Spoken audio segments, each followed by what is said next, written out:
Panay ang mura ng binatang si Nestor nang muling mapanood sa telebisyon ang balita tungkol sa mga nawawalang bata.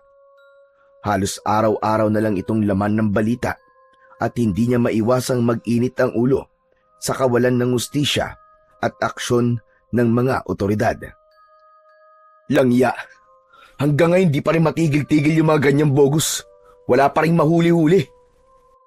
Ayon sa ulat, nadiskubre ng mga otoridad ang isang abandonadong bodega sa kalapit na bayan kung saan natagpuan ang mga bakas ng dugo at ilang damit ng mga bata.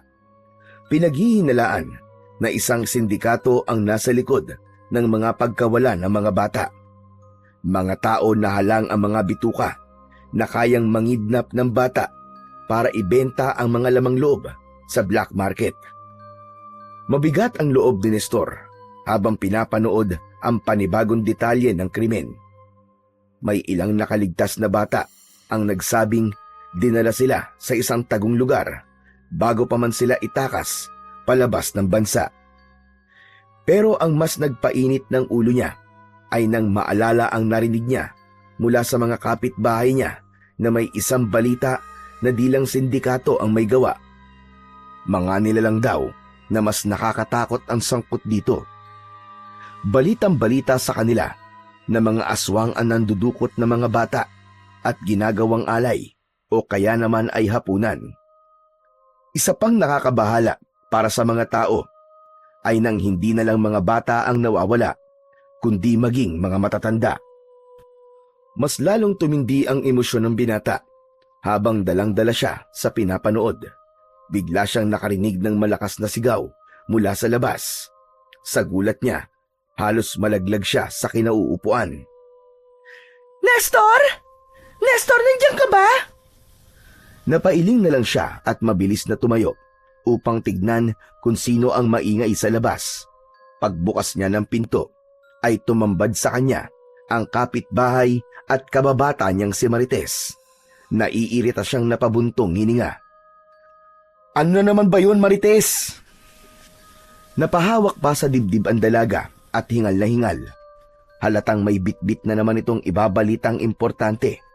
Ngunit sa dami ng beses na nagpakalat ito ng kung ano-anong kwento sa barangay, hindi maiwasan ni Nestor na pagdudahan kung seryoso ba ang sinasabi nito o isa na namang walang basihang tsismis. Naku, Nestor! Narinig mo na ba yung balita? Doon sa kabilang bayan, may natagpuan doon na bodega kung saan kinakatay yung mga bata na nawawala. Ay nako, pinangunahan mo na naman ang balita. Pambihira ka talaga, oo. Hindi naman direktang sinabi na doon nga kinakatay ang mga bata. Ang sabi, may mga natagpuan lang daw na dugo. Ikaw talaga, oh. Bagay na bagay sa iyong pangalan mo eh. Literal kang chismosa eh. Aray ko naman, grabe ka naman sa akin. Ay, teka lang. Bakit alam mo? Natural, may TV kami. Kakapanood ko nga lang eh. Nako, huwag ka masyadong umaasa sa bali-balita na yan. Mas maniwala ka sa kwento ng mga tao dito sa atin. Aba, kalat na kaya. Doon daw sa kabilang bayan, talagang aswang yung nangunguha. Sakay sila ng puting van. Talaga? Aba, sosyal naman pala yung mga aswang na yan, ano? May van na, may sarili pang bodega. Ayos din. Yan ka na naman eh. Namimiloso po ka na naman eh. Ikaw na nga ang binabalitaan dyan eh, ganyan ka pa. Eh kasi nga, alam ko na ang balitang yan eh. Hindi na bago yan. Alam mo, talagang sa panahon ngayon, talamak na ang krimen. Wala nang takot ang mga kriminal. Lagi na lang laman ng dyaryo. Social media at TV ang mga siraulo na yan. Sana nga mahuli na sila at mapuksa eh. Kawawa naman ang mga bata at taong nakikidnap nila. Kaya nga, tama ka. Ganun ba talaga kahirap ang buhay para gawin nila mga karumal-dumal na gawain yun? Biruin mo, papatay ka ng tao, bababuhin mo yung katawan, saka ibibenta ang laman loob. Aba, Diyos mio! Kung ginagawa man nila ito para makapagligtas ng ibang buhay, eh hindi pa rin tama, di ba? Tama ka dun. Ano kaya yung pakiramdam nila, no? Yung halimbawa, nakaligtas nga yung anak o kapamilya nila, pero napapanood nila sa balita yung ganyan. Di kaya sila nakokonsensya o nakakatulog pa kaya sila sa gabi?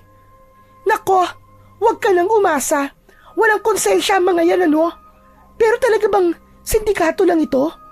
Iba kasi yung pinag-uusapan talaga ng mga tao eh. Na ano? Aswang na naman. Hindi naman totoo ang mga aswang eh. Gawa-gawa lang yan ng mga taong gustong ilihis ang totoong pangyayari. Saka lang ako maniniwala kung makakakita ako. Kahit isa lang. Nako, huwag kang humiling ng ganyan, ano? Ano ka ba? You can never wish for. Ano? Pa-English-English ka pa eh, mali naman. Baka ang ibig mo sabihin, be careful what you wish for. O, kita mo? Alam mo din yung kasabihan na yon? Kaya huwag kang basta-basta naghahangad ng mga bagay na tulad nun. Sigurado naman akong takot ka kapag may nagpakita sa yung aswang, ano? Anong takot? Ano bang tingin mo sa akin, duwag? Alam mo, Marites, mas maganda yon para merong pruweba. Mahirap yung ganyan na naniniwala ka sa sabi-sabi lang. Ang tawag sa mga ganon, walang bait sa sarili. Ah, bahala ka kung ayaw mo maniwala. Ang dami na nga nawawalang bata eh. Ayaw mo pang maniwala. Saka na ako maniniwala kapag may nakita na ako. At kapag may nakita ako, maghahanap ako ng anting-anting at pupuksain ko silang lahat, maniwala ka. Ano? Anting-anting? Ikaw? Gusto ng anting-anting? Nako, Nestor, kilabutan ka nga. Takot ka nga sa dugo eh. Tapos gusto pa magkaroon ng anting-anting para makatulong sa bayan? Wow! Ay nako, wag mo lang pangarapin yun, ano? Mga matatapang lang ang pwede magkaroon ng ganon. Eh ikaw, kung wala kang lawet, baka isipin kong babae ka rin. Hoy, bunganga mo ah. Ang bastos mo ah. Mamaya bigla may makarinig, ano pang isipin eh. Ano bang bastos doon? At talagang tinanong mo pa. Hoy, kung mukha man akong babae sa paningin mo, at least may concern ako sa baryo, no? Eh ikaw, katulad ka din ng iba. Ni Mayor, ni Kapitan. Walang magawa, di ba? Meron naman. May mga pulis sa tanod naman na nasa checkpoint, ano? Para magbantay. Checkpoint. Sigurado ka ba na nagbabantay sila? Eh baka iba ang binabantayan. Kaya hanggang sa ngayon, wala pa rin nangyayari. May mga nakikidnap pa rin. Aba, Nestor, wag mo namang minamaliit ang mga pulis sa tanod sa atin, ano? Hindi naman sila Diyos para malaman kagad kung sino may masamang balak. Ano pang silbi ng mga checkpoint nila kung hindi rin naman nauhuli yung mga kriminal? Araw-araw may nawawala, tapos ang ending, puro paghuhugas kamay lang. Ginagawa namin ang lahat ng aming makakaya, tapos wala namang nauhuli. Di ba? Nakakatawa na kaya? Alam mo ikaw, Nestor, kung ganyan ka rin lang naman, bakit hindi ikaw gumawa ng aksyon? Kung gusto mong baguhin ang sistema, mag-volunteer ka kaya sa mga nagbabantay sa gabi. Yun na nga ang sinasabi ko eh. Pero Day, hindi ako bayani. Wala akong kapangyarihan, uy. Pero alam mo, Marites, kung pagkakalooban lang talaga ako ng kahit na isang anting-anting, ako na mismo ang uhuli sa mga sindikato na yan o mga aswang na sinasabi nyo. Eh di hilingin mo, malay mo bukas makalawa, may biglang kakatok dito sa pinto mo. Tapos, bibigyan ka ng anting-anting. Abay, solve na ang krimen. O diba, para ka na si Darna. Umuwi ka na nga. Wala kang kwentang kausap. Grabe ka naman makapagpalayas.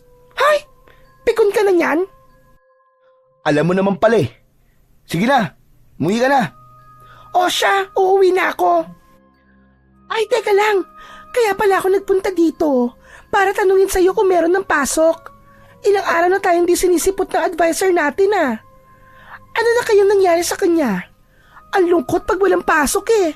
Walang baon tapos di ko pa nakikita yung mga crush ko.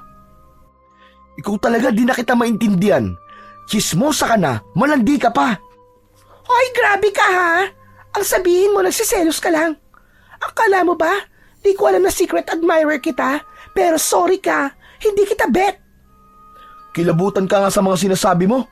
Di tayo talo, no? Di rin kita bet. Kung gusto mong pumasok, di pumasok ka. Kaya nga tayo tinambakan ng maraming module, di ba? Kasi nga delikado.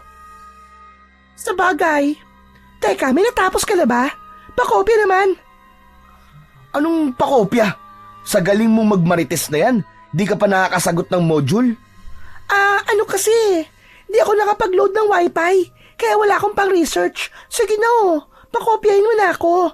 Sagot ko na merienda mo mamaya. Anong merienda? Baseball tsaka kikiam, dun sa may food court dun sa plaza. May nagtitinda sa plaza? Ano ka ba? Natural. May mga nagtitinda na kasi malapit na ang fiesta. Di ka ba nakakagala doon? Hindi Dito lang kasi ako sa bahay. Busy ako mag-ML. Kaya naman pala O ano, peram na kasi nung natapos mo. Mamaya gagala tayo. Parang ang dami mong pera. Huwag ka ba ingay? Marami ako nakupit kay mama kanina Ay, ayoko nga. Pambihira. Galing pala sa nakawang ipanlilibre mo sa akin. Mamaya, sumakit pansyang ko yan Biro lang yon, ano ka ba? Nagtinda ako kanina ng kakanin, kaya may pera ako. Iniwan saglit ni Nestor ang kanyang kaibigan at nagmamadaling pumasok sa bahay upang kunin ang mga natapos na niyang module. Matapos ang ilang sandali, bumalik siya kay Marites at iniabot ang mga papel. O hayan na mga kailangan mo. Pero wag mong kokopyahin lahat Baka mamaya pati pangalan ko kopyahin mo. Mahahalata tayo ni ma'am. Ano po? Anong tingin mo sa akin, syunga-syunga? Sipag-sipagan mo din kasi ang pag-aaral. Hindi ako palagi nandito para sa'yo. Ay, ang sweet naman talaga ng best friend ko. O siya, alis na ako Salamat. Salamat? Anong salamat? May bayad yan, uy. Mamayang hapon Huwag mong kalimutan yung merienda ko. Oo na, gala tayo mamaya. Bye! Umalis na ang dalaga. Napapailing na lang na tinanaw siya ni Nestor. Nang tuluyan na itong mawala sa kanyang paningin, bumalik siya sa loob ng bahay at ipinagpatuloy ang kanyang panonood. Si Nestor at Marites ay matagal nang magkaibigan. Sila ay magkababata mula pa noong maliliit pa sila. Palagi silang magkasama at naglalaro. Pareho silang makulit at masiyahin, punong-puno ng enerhiya, kaya hindi katakataka na magkasundo silang dalawa. Saan man naroon si Marites, naroon din si Nestor. Magkaklase na rin sila mula pa nung elementarya hanggang sa high school. Samantala si Nestor, nang magdalaga na ang kaibigan, ay nagkaroon ng lihim na pagtingin sa kanyang kababata. Itinago niya ito sa loob ng maraming taon dahil sa takot na baka layuan siya ng babae at masira ang kanilang pagkakaibigan. Walang kaide-ideya ang dalaga na ang binibiro nitong may crush sa kanya ay may matagal nang nararamdaman para sa kanya. Mabilis na lumipas ang oras. Nang tignan ni Nestor ang kanyang relo, napakunot ang kanyang noo. 5:00 na, pero hindi pa rin bumabalik ang babae. Sabi ko na nga mangi-Indian pa yata ang babaeng yun Pambihira naman Talagang hindi mapagkakatiwalaan Gutom na ako. Habang hinihintay niya ang dalaga, naisipan niya munang magsaing. Wala pa din kasi ang kanyang ina. Hindi pa ito dumarating galing sa trabaho. Nang mainin na ang kanin at wala pa rin ang kaibigan, naisipan niyang marahil ay di na sila tuloy. Pero maya-maya, bago niya isara ang pinto at mga bintana sa bahay nila, ay nakita niyang humahangos si Marites.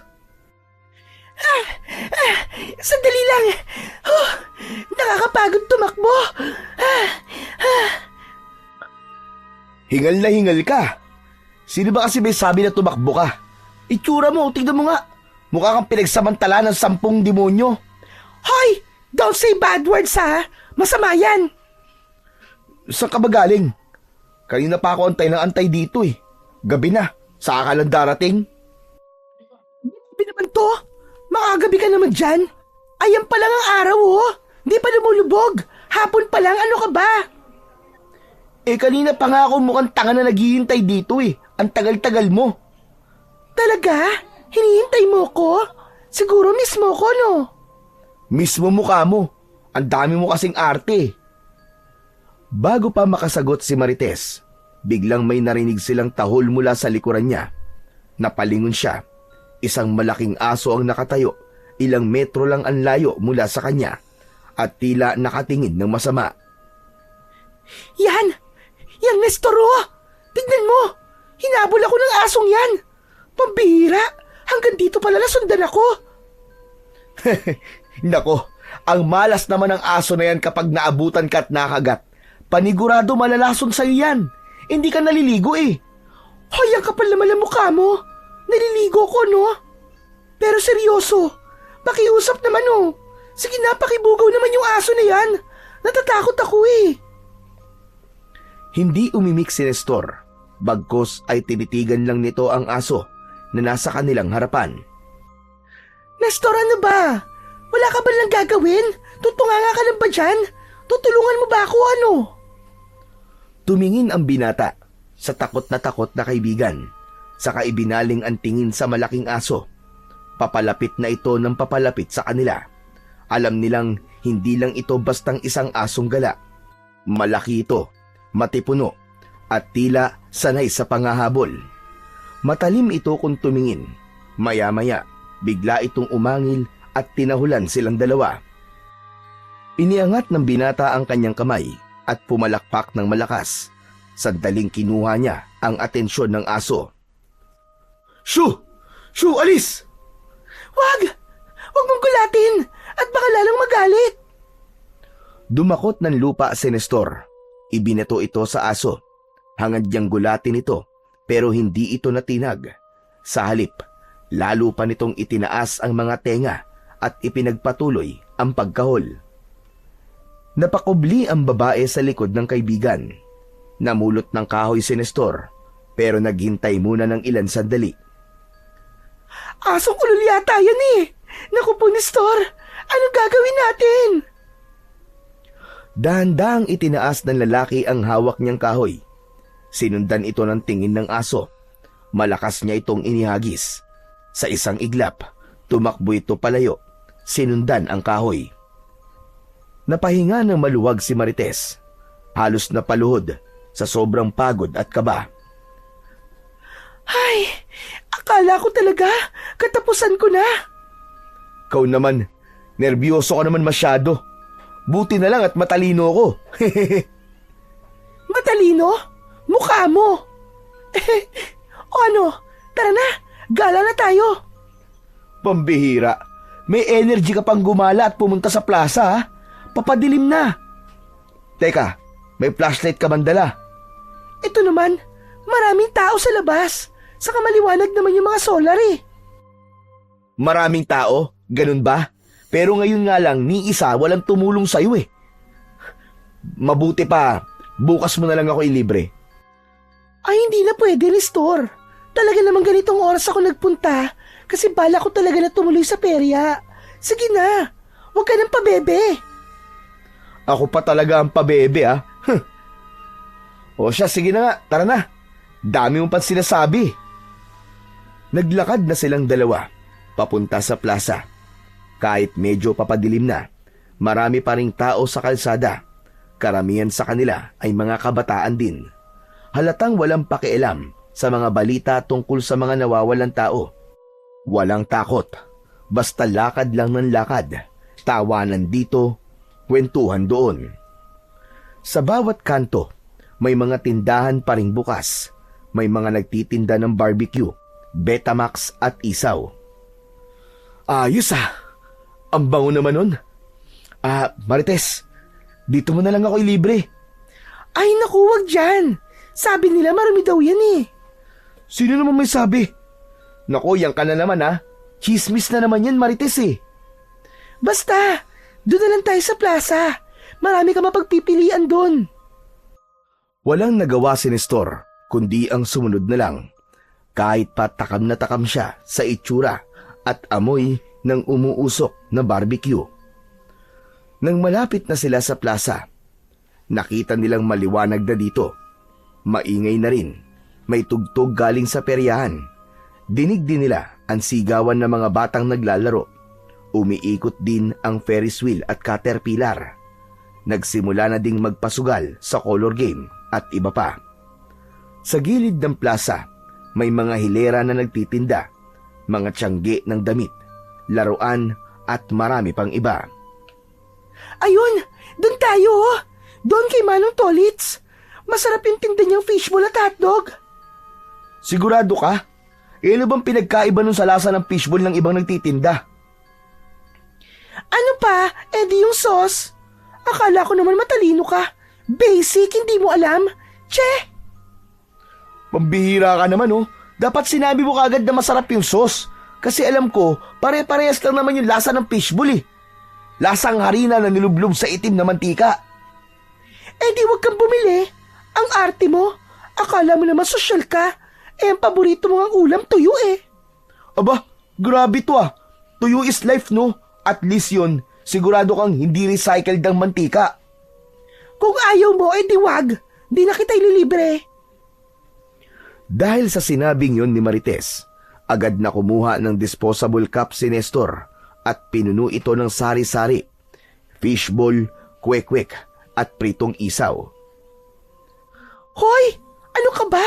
Ang dami naman yan. Isang subject lang yung pinahira mo sa akin ah. Luging-lugi ako niyan ano?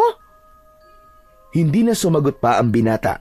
Sa halip, kumuha siya ng isang mainit na kwek-kwek at bigla itong sinubo kay Marites. Halos mapaigtad ang dalaga sa init ng pagkain.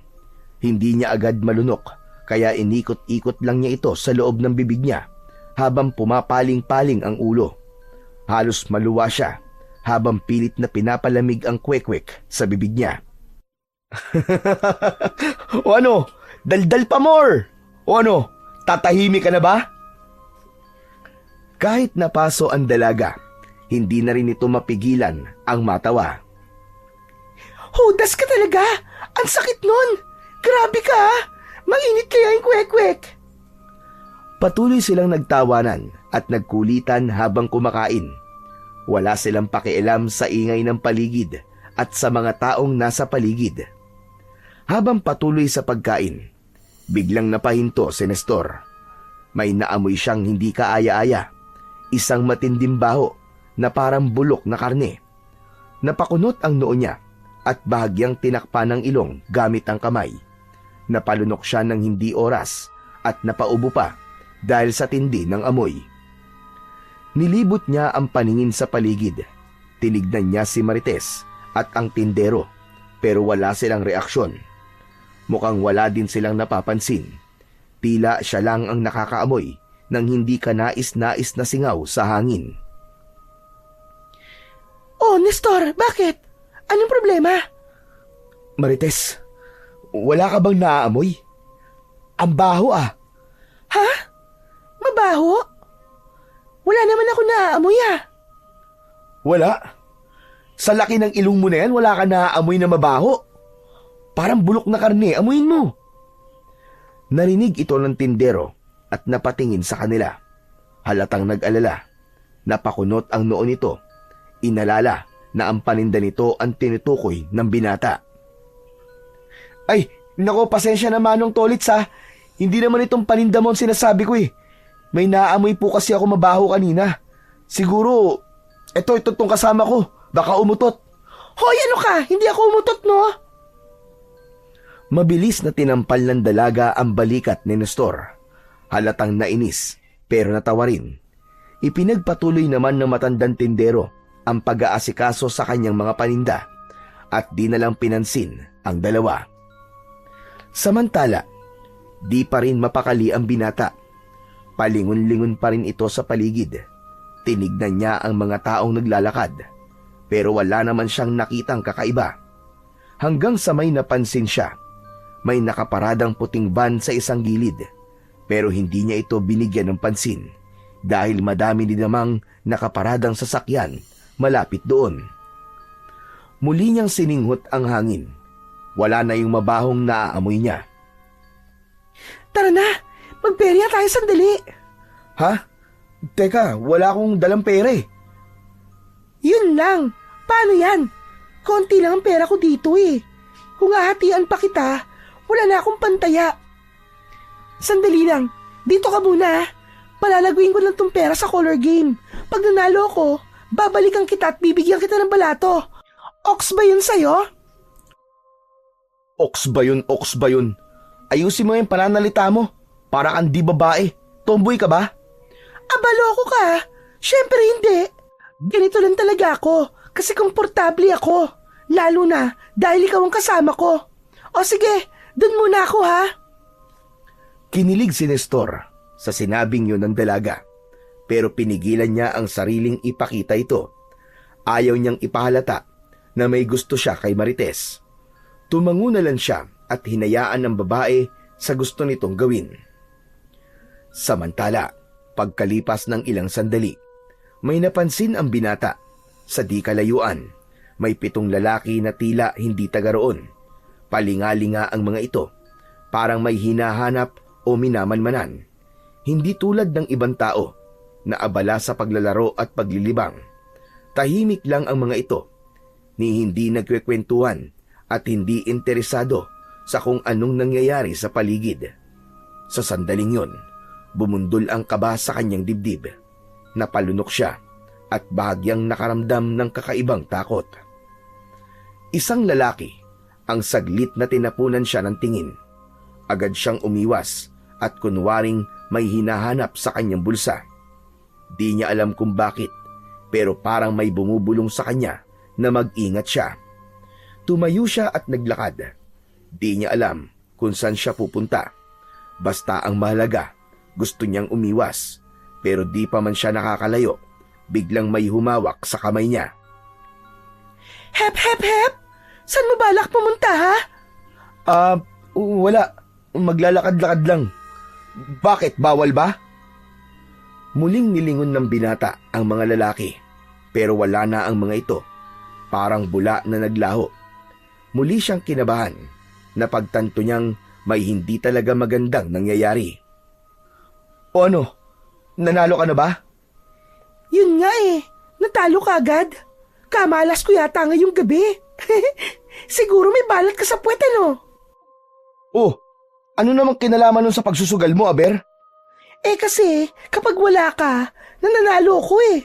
Eh di sana kanina mo pa sinabi yan, umuwi na lang sana ako, tapos ako pang sisisihin mo sa pagkatalo mo. Uy, teka lang. Ba't ba ang bilis uminit ng ulo mo? Biro lang naman yun eh. Wala. Mabuti pa. Umuwi na lang tayo. Ha? Uuwi na tayo? Ang bilis naman. Eh di ba sabi mo, natalo na ang pera mo, ano pang gagawin natin dito? Mabuti pa umuwi na tayo at gawin na natin yung di pa natatapos na module. Hay nako, ang KJ naman talaga. Sige na nga, masusunod po kamahalan. Tara na, ewan ko sa'yo. Habang naglalakad, napansin ni Marites ang pagiging balisa ni Nestor. Hindi ito yung normal niyang kulit. Naramdaman niyang may malalim na iniisip ang binata. Oy, ano ba talagang problema mo? May nakain ka bang panis? Hindi sumagot si Nestor. Muli itong nagpalinga-linga sa paligid. Wala na talaga yung mga lalaki. Hinawakan niya ang isang kamay ni Marites at hinila ang kaibigan palayo sa perya. Takang-taka naman si Marites sa ikinikilos ni Nestor. Napansin niya ang takot na nasa mga mata nito. Noon lang niya nakita ang ganitong reaksyon ng kaibigan. Para bang naiinis ito na kinakabahan. Tahimik lang itong naglalakad. Hindi siya kinakausap, pero ramdam niya ang higpit ng pagkakahawak nito sa kanyang kamay. Habang naglalakad sila sa tahimik na kalsada pauwi, napapitlag si Marites nang makarinig ng isang malakas na angil ng aso. Nakita nila ang malaking itim na aso, nakatingin ng matalim sa kanila. Diyos ko po, ayan na naman yung aso, Nestor. Huminto ang lalaki. Agad siyang pinagpawisan. Hindi pa siya nakakabawi mula sa takot na dulot ng mga lalaking nakita niya kanina. Ngayon naman ay biglang nagpakita na naman ang aso sa kanila. Muli silang nakarinig ng angil. Tapos ay may mga kaluskos sa madilim at masukal na bahagi ng baryo. Mula sa dilim, may lumitaw pa uling isang aso. Hindi pa man sila nakakapagsalita, ay sinundan pa ulit ito hanggang sa maging 7 aso ang nasa harap nila. Napaatras si Marites. Nanlaki ang kanyang mga mata sa takot. Ano to? Bakit tayo kinukuyog ng mga aso? Tingnan mo, Nestor. Parang hindi sila karaniwang aso. Tingnan mo. Bakit parang napakabangis ng itsura nila? Tapos nanlilisik pa ang mga mata nila. Huwag ka matakot. Pero, takbo, Marites! Nagulantang ang dalaga nang marinig ang malakas na sigaw ng kaibigan.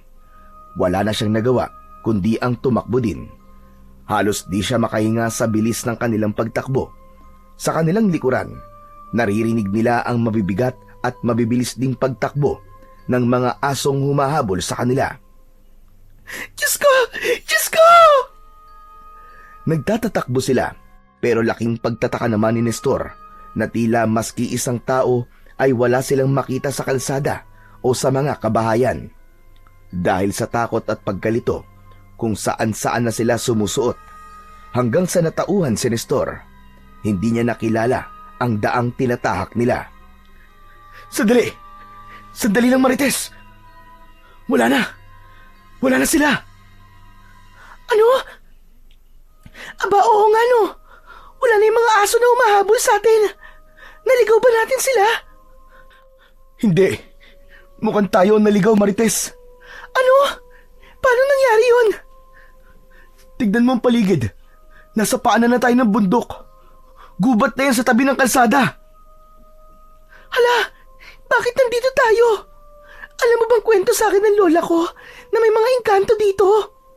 Pambihira naman to, oh. Huwag kang manakot. Iwan kita dito eh. Patuloy silang naglakad, pabalik sana sa baryo. Pero bigla silang parang nabulag ng isang nakakasilaw na liwanag ang sumambulat sa harapan nila. Pagkatapos, naramdaman ng dalawa ang biglang pag-ikot ng paligid. Nakasubsob pa ang dalaga sa lupa.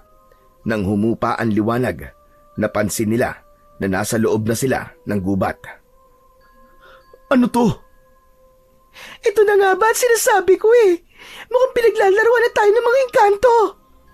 Ano bang engkantong pinagsasabi mo? Sinabi ng manahimik ka na muna dyan eh. Nag-iisip ako.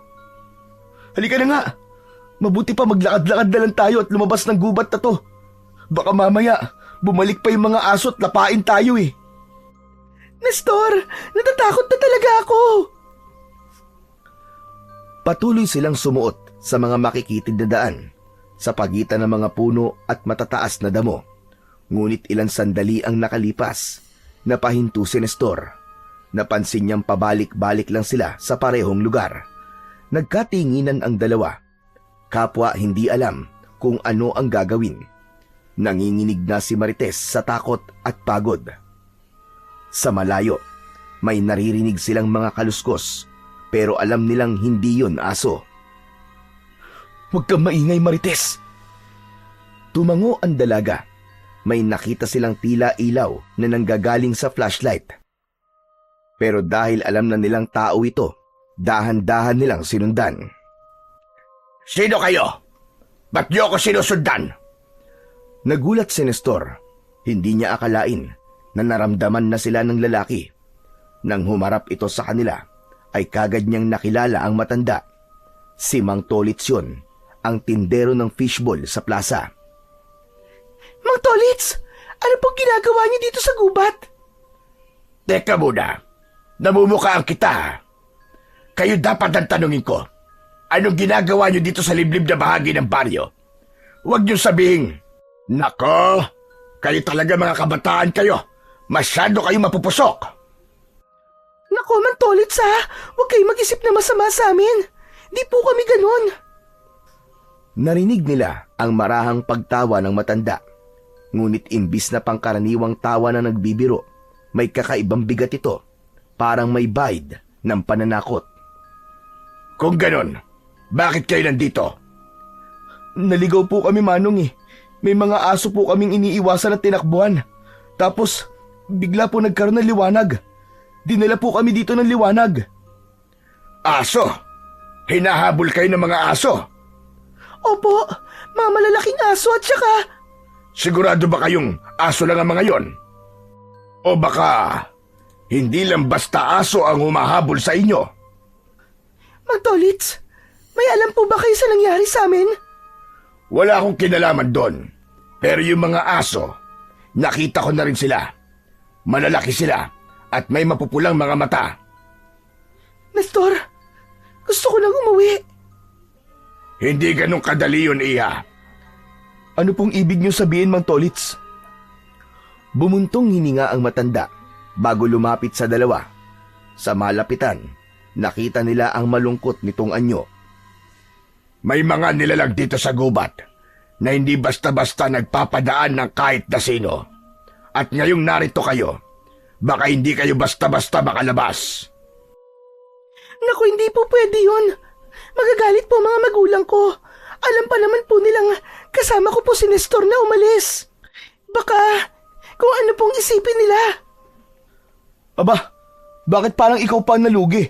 Ikaw naman kasi ang kulit-kulit mo eh. Sinabi ko naman sa'yo kanina na wag na tayong tumuloy eh. Mapilit ka eh. Teka, wag na kayo magsisiyan. Mga bata talaga, oo. Nandito na kayo eh. Wala na kayong magagawa. Ano gagawin natin? Napalingon ang tatlo. Muli silang nakarinig ng mga angil ng aso. Mukhang papalapit na ang mga ito sa kanilang kinaroroonan. Halos manlaki ang mata ng dalawa nang sa kanilang paglingon. Nakita nila sa hindi kalayuan ang 7 anino na unti-unting lumilitaw. Umaalingasaw din ang mabahong amoy. Napakunot ang noo ng binata dahil pamilyar sa kanya ang amoy na yon. Samantala, nang magpakita na ang mga aso sa kanila, huminto ang mga ito sa pagkilos. Di na rin umaangil. Nakatingin lang sa kanila ang mapupulan nilang mga mata. Ayun na naman sila, Nestor! Huwag kayong gagalaw mga bata. Huwag kayong tatakbo. Ha? Paano kung lapain nila tayo? Kailangan ko malaman kung ano ang kailangan nila. Biglang lumapit si Mang Tolits at humakbang sa harapan nila. Itinaas ang isang kamay. Tila sinusubukang kausapin ang mga nilalang. May inilabas ito mula sa ilalim ng kanyang damit. Maya-maya pa ay biglang nagsiatrasan ang mga aso hanggang sa tuluyan na silang naglaho. Parang nabunutan ng tinik si Nestor. Samantalang si Marites naman ay halos manginig na sa takot. Napahinga ng malalim si Nestor habang si Marites ay halos hindi na makagalaw sa tindi ng takot. Mang Tolits, ano pong ginawa niyo? Hindi ito ang tamang oras para pag-usapan ang bagay na yan. Mabuti pa, ay doon na muna kayo tumuloy sa bahay ko. Malapit naman na tayo. Ho? Matutulog po kami sa bahay niyo? Wala namang problema sa akin yun, Iha. Pero, bukod po kasi sa pagkakakilala ko sa inyo bilang isang tindero ng fishball, wala na po akong alam tungkol sa inyo. Natatakot ka ba sa akin? May mapagpipilian po ba kami? Baka naman po, Mang Tolits, matulungan niyo na lang po kami na makauwi na lang o kaya naman po maski maihatid lang po sa labas ng gubat na to. Nakakatakot po kasi. Baka kasi mapikot ako ng kasama ko eh. Hoy! Ang kapal na mukha mo, ha? Kung gusto niyo talagang hindi na makauwi at mapabilang sa mga taong nawawala, pwede ko kayong ilabas sa gubat. Pero hahayaan ko na kayo doon kung sakali mang salakayin kayo ulit ng mga aswang. Aswang? Ibig sabihin, aswang po ba yung mga aso na yun? Imposible. Nakita niyo naman ang itsura nila, hindi ba? Mga dayo sila dito sa baryo. Mukhang may plano ditong mambiktima. Naku po, Diyos ko! Sinasabi ko na nga ba eh. May posibilidad na baka napadpad lang yung mga aswang na yun dito. O ano, Nestor? Hindi ka pa ba maniniwala dun sa sinasabi mong chinichismis ko? Maniniwala ka na ba na may aswang talaga? Totoo po bang aswang po mga yon? Oo, iho. Halila kayo. Sumama kayo sa akin. Ihahatid ko kayo sa bahay niyo bukas. Ako na ang bahalang magpaliwanag sa mga magulang niyo sa nangyari. Ang importante ngayon, buhay kayo. Kung babalik kayo sa kalsada, hindi kayo magiging ligtas. Maniwala kayo sa akin. Nagkatinginan ang dalawa. Halatang nag-aalangan pa rin. Pero alam nilang wala na silang mapupuntahan. Napalingon ang dalaga sa lugar kung saan nagpunta ang mga aso. Madilim, nakakapangilabot. Tara na po, Mang Tolits. Doon na lang po muna kami makikituloy sa bahay nyo. Sigurado ka na ba yan, Marites? Oo, kesa naman malapa tayo ng mga makukulit na aswang na yun. Nagpatuloy na sila sa paglalakad. Makalipas lamang ang ilan sandali, narating din nila ang bahay ng tumulong sa kanila na matanda. Halos mapanganga naman ang dalawa nang makitang isang maayos at magarang bahay ang kanilang nakita. Mang Tolits, ito po ba talaga ang bahay nyo? Ano ho ba kayo? Tao o engkanto? Bakit po ang ganda-ganda ng bahay nyo? Huy, manahimik ka nga. Ikaw talaga kahit kailan di mo mapigilan yung bibig mo. Nako, Mang Tolits, pasensya na po kayo sa kasama ko ha. Pasmado talaga ang bibig nito eh. Walang problema, iho. O siya, sige, pasok na kayo para makapagpahinga na kayo. Pagpasok nila sa loob ng bahay, ay agad na lumibot ang kanilang mga paningin.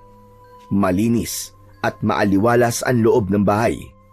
Ang sahig ay gawa sa makinis na kahoy at ang dingding ay sa makapal na semento. Naging kapansin-pansin sa kanila ang ilang mga mamahaling palamuti, mga kumikinang na ginto at mga mamahaling bato. Sa sala, makikita ang isang maliit na altar. Nagsindi ng isa si Mang Tolits at agad na nagdasal. Sa tabi naman ito ay may isang malaking tokador kung saan nakalagay ang iba't ibang mga bagay. May mga botelya ng langis, tuyong mga dahon, mga sandata tulad ng mga itak, sundang, pagi, at iba pang kakaibang mga patalim. Kayo ba kumain na? Naku, hindi pa nga po eh. Meron po ba kayong pagkain dito? Yun lang pong binili namin sa inyo kanina ang kinain namin eh. Ay, siya nga po pala. Pwede po ba ako magtanong, Mang Tolits? May gusto ka bang malaman, iyo?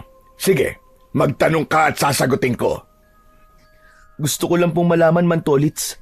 Ano pong kailangan ng mga aswang na yun sa amin? Saka, paano po kayo nakapagpatayo ng magandang bahay dito? Nagtataka lang po kasi ako eh. Hindi ko pa alam kung ano ang motibo ng mga aswang na yon at kung bakit kayo hinahabol. Malalaman natin yan sa loob ng ilang araw. Balak ba nilang magasik ng lagim sa baryo, Mang Tolits? Matagal ko na sinusubaybayan ang grupo na yan, Nestor. Sila ang may kagagawan ng pagkawala ng mga bata sa ibang baryo. At sa palagay ko, yun din ang dahilan kung bakit sila nandito. Ang mga bata? Hindi. Kailangan may gawin tayo, Marites. Hindi natin pwedeng hayaan na magasik ng lagim ang mga walang yang yun. Ako nang bahala sa kwento. Yakang-yaka ko yun. Pero sana, makisama yung mga nasa barangay. Sana maniwala sila sa akin. Kasi, maski mag-effort tayong dalawa, kung di naman nila paniniwalaan, wala ding mangyayari. Totoo yan, Marites. Sana, maski maglagay man lang sila ng mga totoong bantay, yung tunay na may malasakit, hindi yung nagtatrabaho lang kasi may sahod, kasi may ayuda. Nakakalungkot na lahat ng bagay tinatapatan nila ng pera. Wala tayong magagawa, Nestor. Ordinaryong mamamayan lang tayo eh. Wala tayo sa posisyon tulad nila.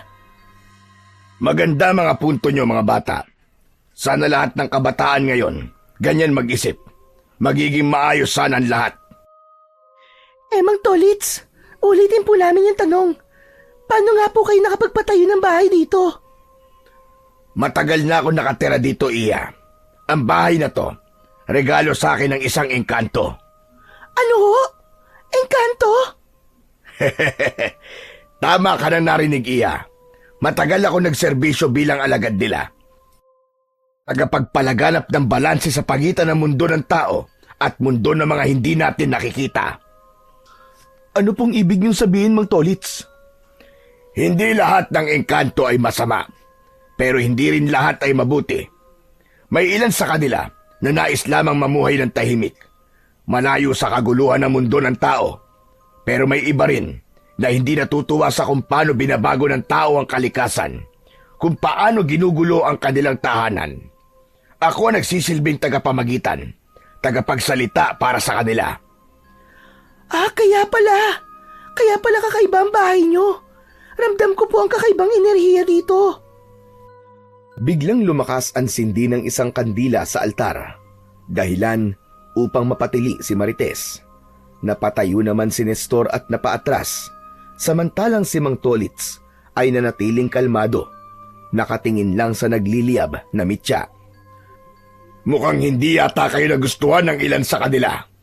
Ha? Ano pong ibig niyo sabihin? Hindi pa ako sigurado, pero isa lang ang alam ko. Tadhana ang nagdala sa inyo rito. Nagkatinginan sina Marites at Nestor.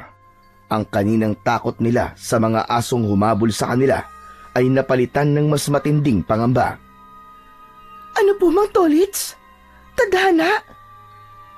Minsan, may mga bagay na nangyayari, hindi dahil aksidente lang. May dahilan kung bakit kayo napunta sa lugar na ito. Kung bakit naligaw kayo rito. At sigurado ako, hindi ito basta pagkakataon lang. Ha? Teka, Mang Tolits, wala yata akong maintindihan. Intindihin natin.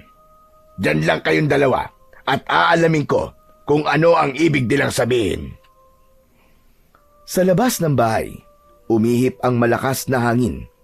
Kasabay nito, may narinig silang malakas na alulong. Tumayo si Mang Tolits at lumapit sa altar.